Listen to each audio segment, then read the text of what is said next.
Level 1. The desperate cardholder. At 19, your entire life fits inside a rented room behind a closed-down travel agency.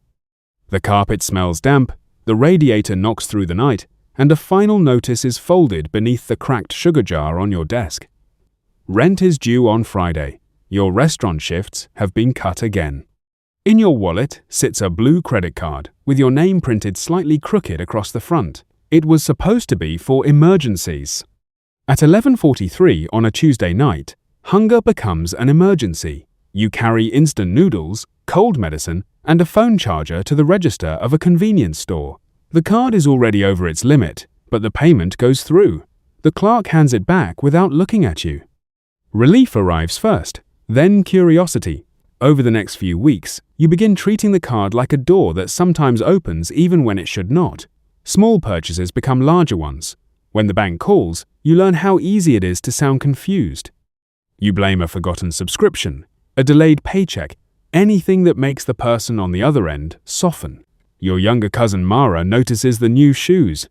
She is 16 and still believes you are the adult who understands money. You tell her they were discounted. The lie embarrasses you more than the debt. Then your roommate, Cal, sees the unopened envelopes piling beside the sugar jar. He laughs and tells you that banks expect people to fall behind.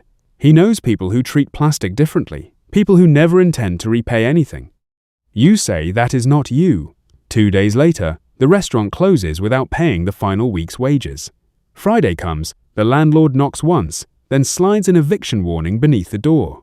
You call Cal. The moment he answers, the blue card stops being a mistake and becomes your first tool. Level 2. The borrowed identity. Cal takes you to the back room of a phone repair shop after closing. 3 men are eating takeout beneath a flickering ceiling panel. Nobody introduces themselves with a full name. Your objective is not to become rich, it is to make rent before the lock changes. They explain almost nothing. That is deliberate. You are given a shopping list, a story to remember, and a name that belongs to someone you have never met. The documents feel ordinary in your hand. That frightens you more than if they looked fake. At the first store, sweat runs beneath your collar. The cashier asks a routine question, and your rehearsed answer disappears. For 3 seconds, the entire room seems to go silent. Then she smiles, finishes the transaction, and wishes you a good evening. Outside, Cal laughs so hard he has to lean against the car. Your share is more than you earn in 2 weeks at the restaurant. Rent is paid before midnight. You buy groceries, replace the broken radiator, and leave cash in Mara's school bag because her mother is struggling. For one bright week, crime looks like competence. Then a letter arrives for the person whose name you used. Cal has brought it to the apartment as a joke. Through the envelope window, you can see a woman's name and the words, account dispute. Suddenly, the victim is no longer an invisible corporation. She is someone opening mail at a kitchen table. You tell Cal you are finished. He reminds you that the phone shop owner advanced the materials and expects repayment. Your first job did not clear the debt. It created another one. That evening, Mara calls to thank you for the school money. She says she knew you would figure things out. You look at the blue card still sitting inside your wallet. The printed name has begun to rub away at the edges. The next job pays twice as much, but this time you are not sent alone. Level 3. The trusted runner. By 21, you no longer shake at checkout counters. You enter stores wearing clean clothes, carrying yourself like someone who expects to be believed. Cal says confidence is the only uniform that matters. Your status rises because you follow instructions, return on time, and do not use drugs while working. The crew begins trusting you with larger purchases and longer drives. You are still far from the people organizing everything, but you now see how many lives exist between a stolen account and the person who profits most. A driver waits, a runner enters, a reseller moves the goods, someone else handles the money. Each person knows just enough to be replaceable. Your objective is to save enough to leave. You move Mara and her mother into a better apartment after a pipe bursts in their building. You tell them your new income comes from electronics distribution. Mara asks for a summer job. The answer comes too quickly. No. She looks hurt, and you hear how much you sound like someone hiding a locked room. The crew's first serious problem arrives in a suburban department store. A new runner named Dev panics when an employee asks him to wait. He runs, dropping everything.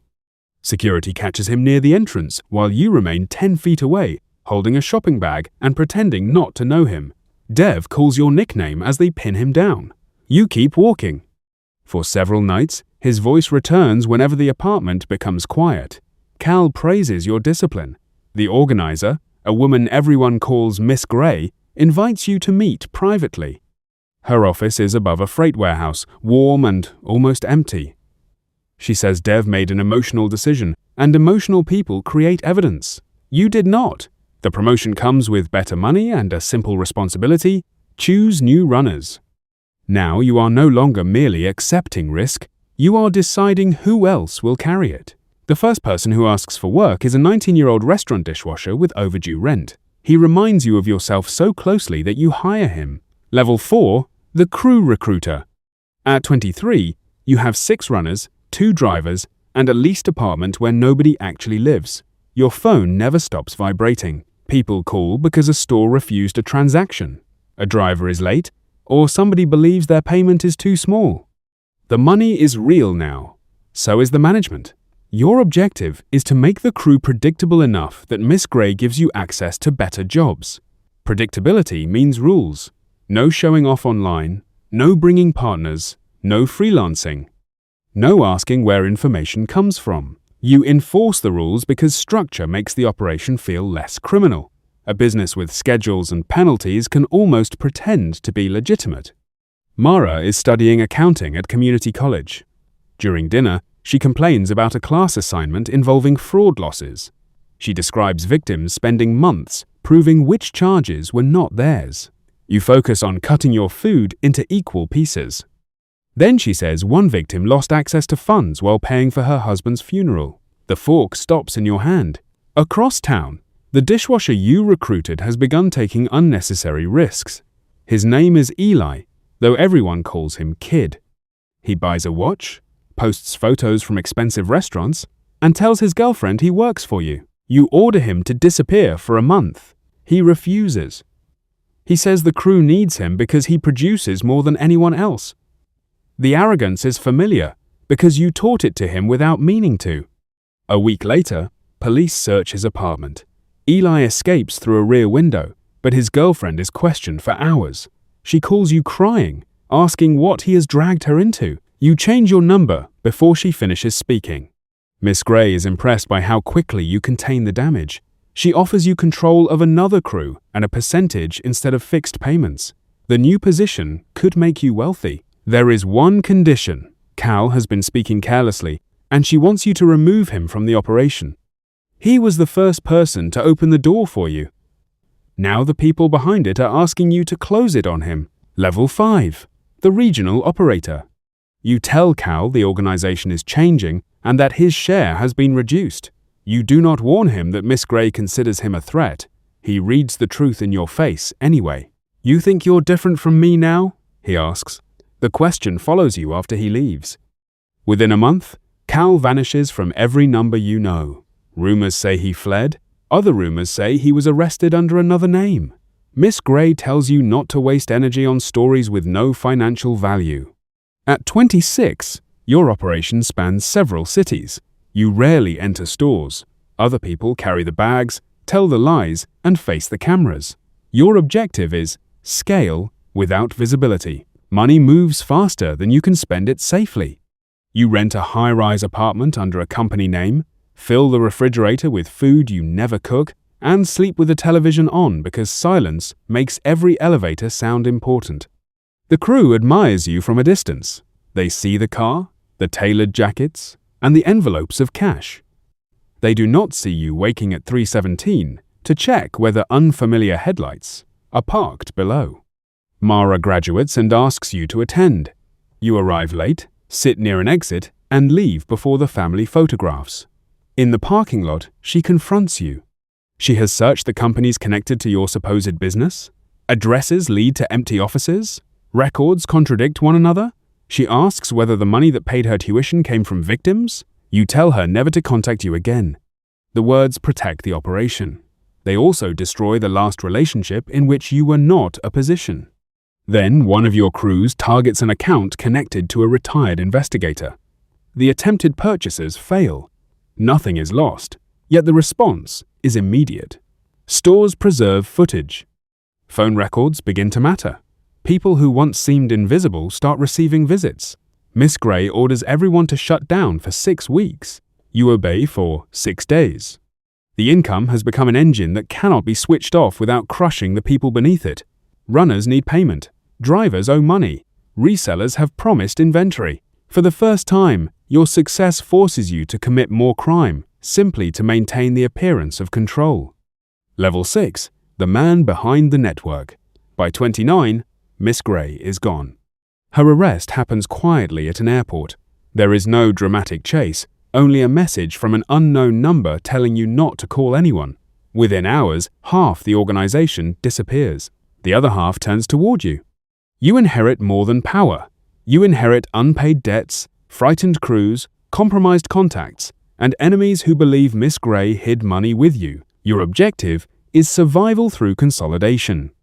Meetings move to hotel conference rooms, parking structures, and restaurants loud enough to bury conversation. You separate people who know each other, replace familiar phones, and remove anyone who appears unstable. The details change constantly, but the emotional structure remains the same. Trust nobody, need everybody. A former runner named Simone becomes your closest lieutenant. She is calm, organized, and willing to contradict you. For a while, her presence lets you sleep. The operation expands because fear makes you aggressive. You absorb smaller crews and punish anyone who steals from the network. Your name is no longer spoken casually. People lower their voices before saying it. Yet authority creates its own exposure. Every dispute reaches you. Every mistake belongs to you. When a young runner is arrested, his mother calls your private number and says her son told her you would protect him. You never made that promise. Still, you arrange legal help because abandoning him could make him cooperate. Compassion and strategy have become impossible to separate. Then a victim dies by suicide after months of financial chaos and public accusations from relatives who believed she was lying.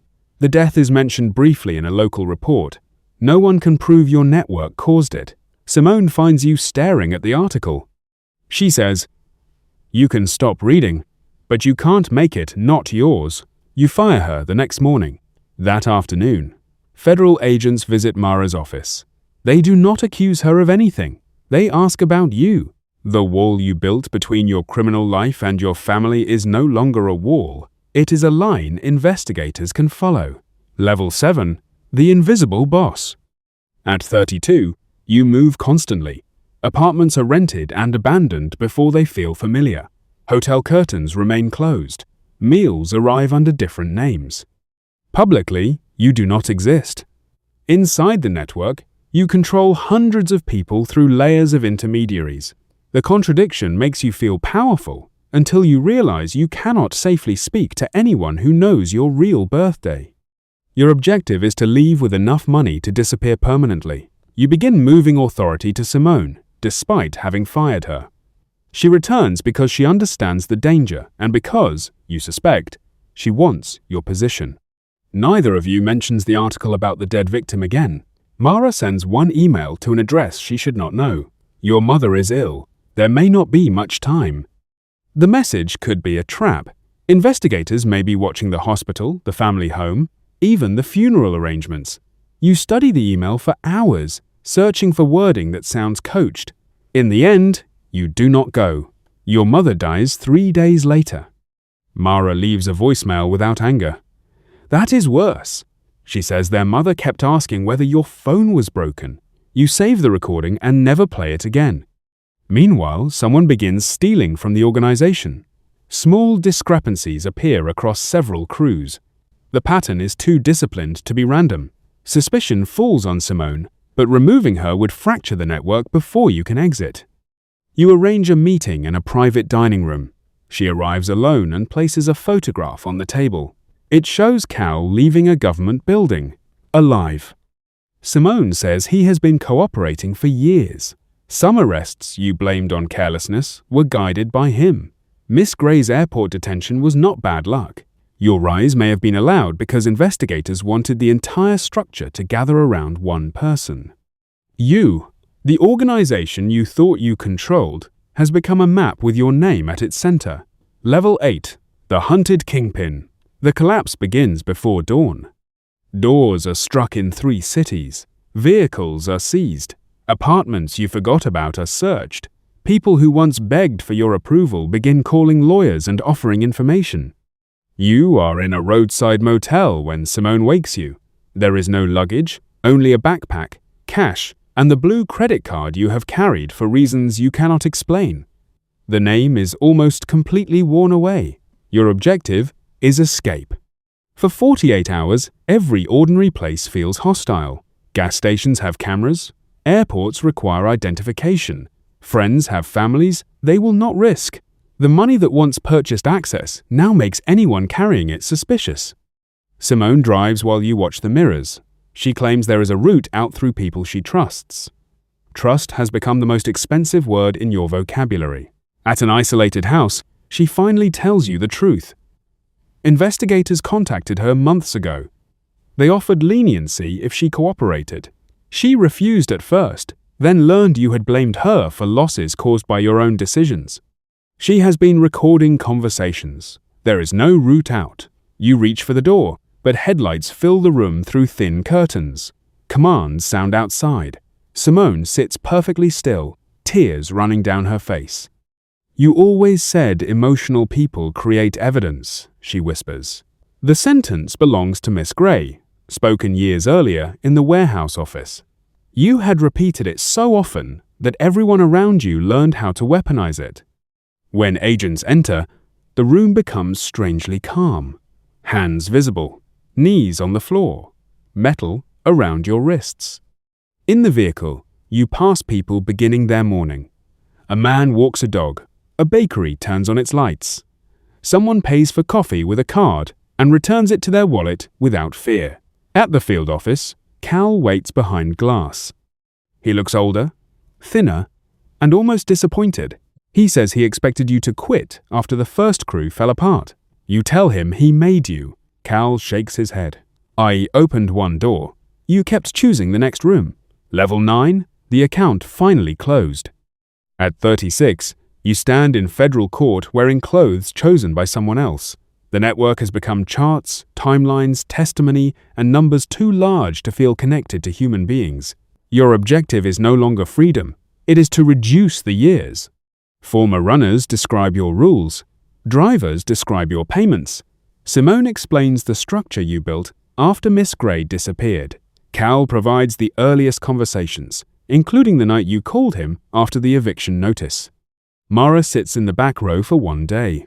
You do not know whether she came to support you, condemn you, or confirm that you are still alive. When the court breaks, she leaves before you can speak. The sentence removes decades. Prison reduces your world to concrete, noise, and permission. The high-rise apartment, hotel rooms, and cars vanish at once. Men who know your old reputation ask for advice. You refuse. Retelling the operation would allow you to become important again, and importance has already taken enough. Years pass. The first honest job available to you involves processing requests in the prison library. You repair torn covers, organize returned books, and help men write letters to creditors and families. The work is slow. Nothing scales. One afternoon, an envelope arrives from Mara. Inside is the blue credit card, cut cleanly into 4 pieces. Investigators returned a box of your belongings, and she found it beneath old documents. There is no letter, only the card and a photocopy of the eviction warning from your first apartment. At the bottom, she has written one sentence. "You could have called me." You sit alone at a metal table while the pieces rest beneath your hand. For years, you described the first crime as survival because survival sounded temporary and necessary. Yet the notice did not force the second job, the recruited dishwasher, the abandoned friend, the missed funeral, or the hundreds of strangers whose names became inventory. Those choices belonged to you. Much later, during a supervised family visit, Mara arrives with her teenage son. The boy knows only that you made terrible decisions, and went away. He asks what you used to do. The old answer would have involved power, crews, cities, and money. It would have made the story sound larger than the people it damaged. You tell him you kept borrowing from strangers and pretended you would never have to repay them. He looks confused by the simplicity. That is appropriate. When the visit ends, Mara pauses before the door. She does not forgive you. She does not promise to return. She only says goodbye, using your real name. Back in your cell, the 4 pieces of blue plastic remain inside an envelope with the eviction notice. The card once looked like a door out of a desperate room. It was the lock you carried with you.